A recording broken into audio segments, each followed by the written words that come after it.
Hello friends, this is my YouTube channel and welcome to my YouTube channel Learn with me for bright future।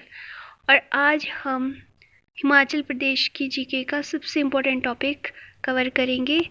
वो है हमारे हिमाचल प्रदेश में नदियों का जो टॉपिक है पूरा तो कवर नहीं होगा, पर हम एक इनमें से बहुत ही इम्पोर्टेंट जो रिवर है वो है सतलुज रिवर, उसको कवर करेंगे। सतलुज रिवर को मैप के थ्रू समझाने का प्रयास करूंगी और इसमें जितने भी इम्पोर्टेंट क्वेश्चन बनते हैं उन सबको कवर करेंगे। तो हिमाचल प्रदेश में टोटल जो 5 रिवर्स हैं वो प्रवाहित होती हैं, 5 नदियां हैं जो हिमाचल प्रदेश में बहती हैं मुख्य तौर पे, और बहुत सारी अन्य जो उनकी सहायक नदियां हैं बहुत सारी है। इसके अलावा जो खड्ड है, नाले हैं जिसमें मिलते हैं वो भी है। तो आज हम सतलुज रिवर को कवर करेंगे। हिमाचल प्रदेश की सबसे लंबी जो नदी है, हिमाचल प्रदेश की सबसे लंबी नदी वो है सतलुज नदी। तो ये भी इम्पोर्टेंट क्वेश्चन बनता है कि हिमाचल प्रदेश की सबसे लंबी नदी कौन सी है, तो वो है सतलुज रिवर। तो सतलुज नदी का अगर वैदिक नाम पूछेंगे तो वो है सतुद्री, और अगर संस्कृत नाम पूछेंगे तो वो है शतुद्री। स और श में डिफरेंस है, संस्कृत पूछेंगे तो शतुद्री, ये भी याद रखना। आइए अब देखते हैं हम स्टार्टिंग से मैप के थ्रू जो हिमाचल प्रदेश में सतलुज नदी प्रवाहित होती है। पहले तो ये देखते हैं कि उसका उद्गम कहाँ से होता है। तो सतलुज नदी का जो उद्गम होता है वो होता है मानसरोवर तिब्बत से। मानसरोवर तिब्बत से उसका उद्गम होता है।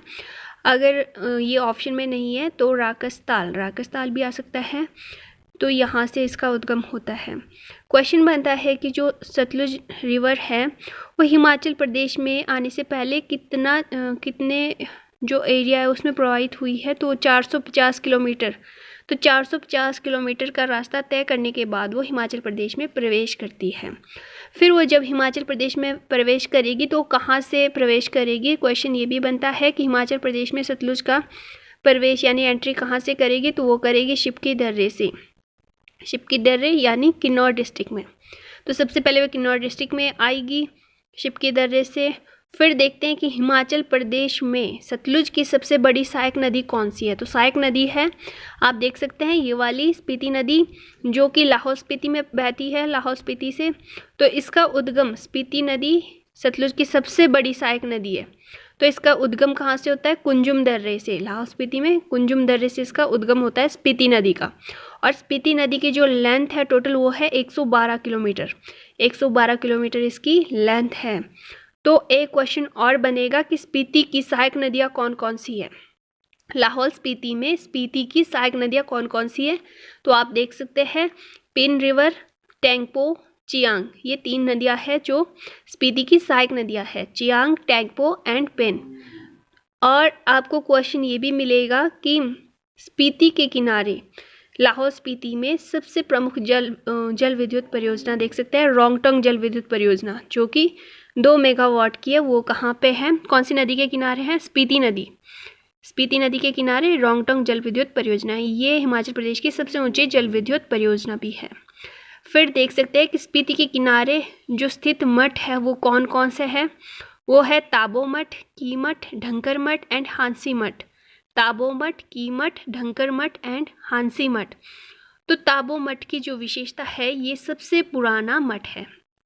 क्वेश्चन अगर आएगा कि हिमाचल प्रदेश का सबसे पुराना मठ कौन सा है, तो वो है ताबो मठ। फिर अगर कीमठ से क्वेश्चन आया कि हिमाचल प्रदेश का सबसे ऊंचा और बड़ा मठ कौन सा है, तो वो है कीमठ। फिर जो ढंकर मठ है, यहाँ पे ढंकर झील भी है ढंकर के नाम से और मठ भी है लाहौल स्पीति में। हांसी मठ की ऐसी कोई विशेषता नहीं है। तो ये हमारा कवर हो गया है स्पीति रिवर, जो कि सतलुज की सबसे बड़ी सहायक रिवर है। कहाँ पे, हिमाचल प्रदेश में। तो अब क्वेश्चन बनता है कि जो स्पीति नदी है और सतलुज नदी, तो स्पीति नदी का सतलुज में संगम कहाँ पे होता है, मिलन कहाँ पे तो होता है, तो वो होता है नाम्बिया खाब। एक जगह है किन्नौर में नाम्बिया खाब, वहाँ पे जो स्पीति नदी है वो सतलुज में मिल जाती है। तो जब वो वहाँ सतलुज में मिलेगी तो वहाँ पे फिर खाब जल विद्युत परियोजना बनेगी, जो कि 1020 मेगावाट की है।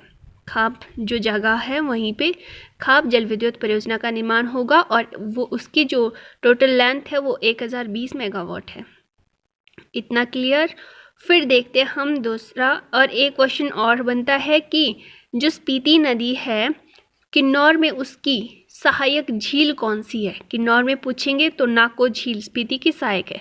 आप देख सकते हैं ये ऊपर से जो हमारी स्पीति रिवर आ रही है उसके साइड में नाको झील है और नाको झील की जो ऊंचाई है वो 3662 मीटर है। तो ये भी आप याद रख सकते हैं कि नाको झील की जो ऊंचाई है वो कितनी है? 3662 मीटर। फिर देखते हैं हिमाचल प्रदेश की दूसरी जो सतलुज की सबसे बड़ी सहायक नदी है वो कौन सी है? बसपा नदी। बसपा नदी आप देख सकते हैं ये किन्नौर में है। इसका उद्गम कहाँ से होता है? इसका उद्गम होता है सांगला घाटी से। बसपा नदी का उद्गम कहाँ से होता है? सांगला घाटी से। और बसपा नदी की जो टोटल लेंथ है वो है 72 किलोमीटर्स, 72 किलोमीटर्स। अगर क्वेश्चन आया बसपा नदी या किन्नौर का जो सबसे अंतिम गांव कौन सा है तो वो है चितकुल। बसपा घाटी का सबसे अंतिम गांव कौन सा है? चितकुल। चितकुल अंतिम गांव है।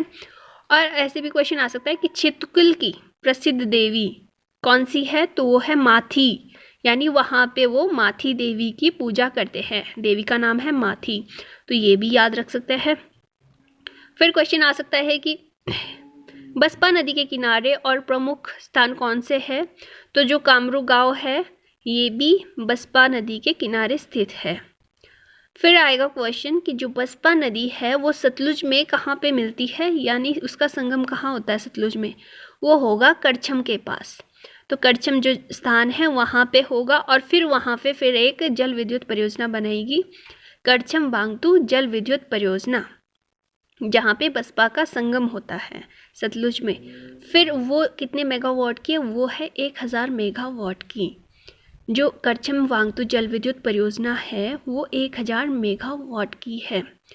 फिर क्वेश्चन आ सकते हैं जो कल्पा, रिकांगपिओ एंड पोह है ये किस नदी के किनारे स्थित है? तो ये आएंगे सतलुज के किनारे। ये प्रसिद्ध शहर है किन्नौर के कल्पा, रिकांगपिओ एंड पोह। क्वेश्चन ऐसे भी आ सकता है, आपको 4 ऑप्शन हो गए, उनमें इनमें से हो सकता है एक ही ऑप्शन हो बाकी अलग हो, फिर आपको चूज़ करना पड़ेगा कि कौन सा एक सतलुज के किनारे है। और क्वेश्चन ये भी आ सकता है तीनों ऑप्शन हो, फोर्थ में हो उपर्युक्त सभी, तो इसमें फिर सारे ही आ जाएंगे कल्पा, रिकांगपिओ एंड पोह। ये हो गया हमारे कवर। फिर आएगा कि शोंगटोंग जल विद्युत परियोजना जो कि किन्नौर में है कौन सी नदी पर बनाई गई है? तो ये सतलुज रिवर और कितने मेगावाट की है? 402 मेगावाट की। कितने मेगावाट की है? 402 मेगावाट की। आपको ये सारे क्वेश्चन एक साथ ही याद हो जाएंगे। फिर आएगा अगर क्वेश्चन आया एक और, इधर देख सकते हैं आप, संजय बाबा जल विद्युत परियोजना, ये भी कहाँ पे स्थित है? किन्नौर में है। कौन सी नदी पे है? ये सतलुज के किनारे ही है। ये भी सतलुज नदी पर बनाई गई है और ये हिमाचल प्रदेश की सबसे पहली भूमिगत जल विद्युत परियोजना है, संजय भाभा जल विद्युत परियोजना। ये भी देख सकते हैं ये कब बनाई गई थी? 1989 में। फिर आ सकता है जो टापरी गांव है किन्नौर का, कियार एंड टापरी गांव, ये कौन सी रिवर के किनारे हैं? ये सतलुज के किनारे हैं। फिर क्वेश्चन बनेगा कि जो सतलुज नदी है वो किन्नौर को किस स्थान से छोड़कर अन्य जिले में प्रवेश करेगी? तो वो छोड़ेगी चौरा या छोरा। स्थान का नाम है चौरा या छोरा। वहाँ से ये किन्नौर डिस्ट्रिक्ट को छोड़ देगी और फिर करेगी एंट्री आगे शिमला डिस्ट्रिक्ट में। फिर क्वेश्चन बनेगा कि जो सतलुज नदी है वो शिमला डिस्ट्रिक्ट में कहाँ से, किस स्थान से प्रवेश करेगी? तो वो है जगह भडाल। मैंने यहाँ पे नहीं, यहाँ पे लिखा है, ये भडाल शिमला में पड़ता है, तो वहाँ से ये शिमला में प्रवेश करेगी। फिर भडाल में प्रवेश करेगी, वहाँ पे एक परियोजना बनाई जाएगी, वो है नाथपा झाकड़ी परियोजना। ये जल विद्युत परियोजना है, 1500 मेगावाट की है। ये कहाँ पे है? शिमला डिस्ट्रिक्ट में। फिर जो ज्योरी है गर्म पानी का झरना है, ये भी शिमला डिस्ट्रिक्ट में पड़ता है। और ये रामपुर घाट जो कि कहाँ पड़ता है? सतलुज के किनारे स्थित है, उसके किनारे स्थित है। यहाँ पे फिर रामपुर में एक रामपुर जल विद्युत परियोजना भी बनाई गई है जो कि 412 मेगावाट की है। फिर आगे देख सकते हैं कि जो शिमला में सतलुज का सबसे प्रसिद्ध खड्ड कौन सा है? वो है नोगली खड्ड जो कि सतलुज में मिलता है। यहाँ पे सतलुज का सबसे प्रसिद्ध खड्ड है नोगली खड्ड शिमला में। फिर आगे देख सकते हैं नीरथ नीरथ पता है, जो सूर्य का मंदिर है यहाँ पे, सन टेम्पल, वो है यहाँ नीरथ में। तो नीरथ जो स्थान है वो किस रिवर के किनारे है? वो सतलुज के किनारे। इसके अलावा अन्य जो प्रमुख खड्ड है, छामड़ा, बेहरा, मानछर एंड खेबर, ये प्रमुख खड्ड है जो यहाँ पे सतलुज के सहायक हैं। कहाँ पे? शिमला डिस्ट्रिक्ट में। फिर आगे यहाँ पे एक गंभर खड्ड भी है, ये भी शिमला में है, पर ये मिलता है आगे बिलासपुर जाके सतलुज में मिलेगा। आगे जाके जब बिलासपुर में जाएगा वहाँ पे मिलेगा सतलुज में। फिर क्वेश्चन बनेगा यहाँ पे भी, यहाँ पे जो सतलुज है तो क्वेश्चन आ सकता है, जो कुल्लू है, कुल्लू डिस्ट्रिक्ट है, जो कुल्लू का निरमंड गांव कौन सी नदी के किनारे स्थित है? तो ये भी सतलुज के किनारे स्थित है, सतलुज के किनारे स्थित है। और अगर क्वेश्चन ऐसे आया, जो निरमंड है वो किस भगवान के लिए प्रसिद्ध है? तो वो परशुराम के लिए प्रसिद्ध है। और यहाँ पे निरमंड का एक प्रसिद्ध उत्सव है भुंडा उत्सव। भुंडा उत्सव ये फेमस है, मनाया जाता है वहाँ पे, और यहाँ पे 12 साल बाद वो मनाया जाता है। फिर आगे देख सकते हैं यहाँ पे मंडी। तो जब मंडी में प्रवेश करेगी सतलुज नदी तो क्वेश्चन आएगा कि जो सतलुज नदी है वो मंडी में किस स्थान से प्रवेश करती है? तो वो करती है फिरनू गांव से। किस गांव से करेगी? फिरनू गांव से प्रवेश करेगी मंडी में। फिर मंडी में जो सतलुज की सहायक नदियाँ कौन कौन सी है? इमला एंड बिमला। क्वेश्चन आपको उलझा के भी दे सकते हैं कि इमला और बिमला क्या है, ठीक है। तो यहाँ पे ये सतलुज की सहायक नदियाँ है। इमला और बिमला घाटियाँ भी है भाई मंडी में, ठीक है, प्रसिद्ध घाटियाँ भी है, पर यहाँ पे ये सतलुज की प्रसिद्ध यानी सहायक नदियाँ है मंडी में, इमला और बिमला। फिर मंडी में एक तत्ता पानी है, झरना, तो ये किस नदी के किनारे हैं? ये भी सतलुज के किनारे हैं। फिर आगे क्वेश्चन आएगा, जो सतलुज नदी है वो बिलासपुर में कहाँ से प्रवेश करेगी? तो जब ये बिलासपुर में प्रवेश करेगी तो ये कसोल से प्रवेश करेगी बिलासपुर में। याद रखना कि जो कसोल स्थान है ये 2 जगह है, कुल्लू में भी और बिलासपुर में भी, कुल्लू और बिलासपुर। तो यहाँ पे बिलासपुर वाले कसोल की बात हो रही है कि बिलासपुर में जब प्रवेश करेगी वो कहाँ से करेगी? कसोल से करेगी, सतलुज रिवर।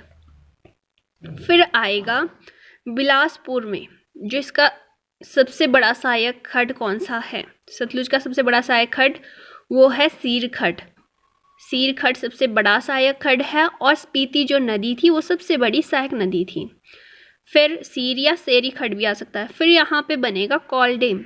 सतलुज पे बनाया गया है कॉल डैम, 800 मेगावाट का है, और किसकी सहायता से बनाया गया है? ये रूस की सहायता से बनाया गया है कॉल डैम, ठीक है। कौन सी रिवर पे है? सतलुज पर। फिर जो बिलासपुर शहर है वो भी कौन सी नदी के किनारे हैं? वो भी सतलुज के किनारे स्थित है। फिर नीचे है सोलन जो अली खड्ड है, सोलन में एक खड्ड है अली खड्ड, वो भी सतलुज का प्रसिद्ध खड्ड है, सहायक खड्ड है सतलुज का। फिर आगे देख सकते हैं भाखड़ा बांध जल विद्युत परियोजना, ठीक है, ये पोंग बांध है।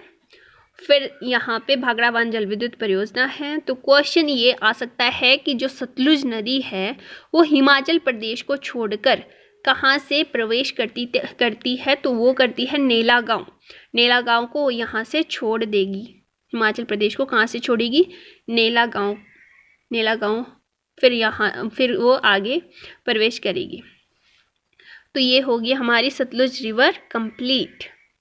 तो भाखड़ा बांध भी देख सकते हैं, इसका जो निर्माण कार्य है वो 1948 में स्टार्ट हुआ था और 1963 में बन के पूरा हुआ था। कितने मेगावाट का है? 1325 मेगावाट। ऊंचाई देख सकते हैं 225.5 मीटर या टोटल 226 मीटर इसकी ऊंचाई है भाखड़ा बांध की।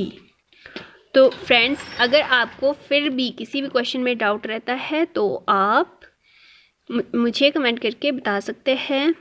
तो ये थी हमारी सतलुज रिवर जो कि हमने कवर कर ली है मैप के थ्रू।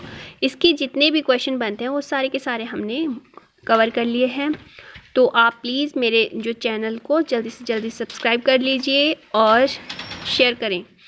एक क्वेश्चन यहाँ पे रह गया है, वो है जो सतलुज नदी है वो हिमाचल प्रदेश में लाई किसने थी भाई, ये क्वेश्चन बनता है।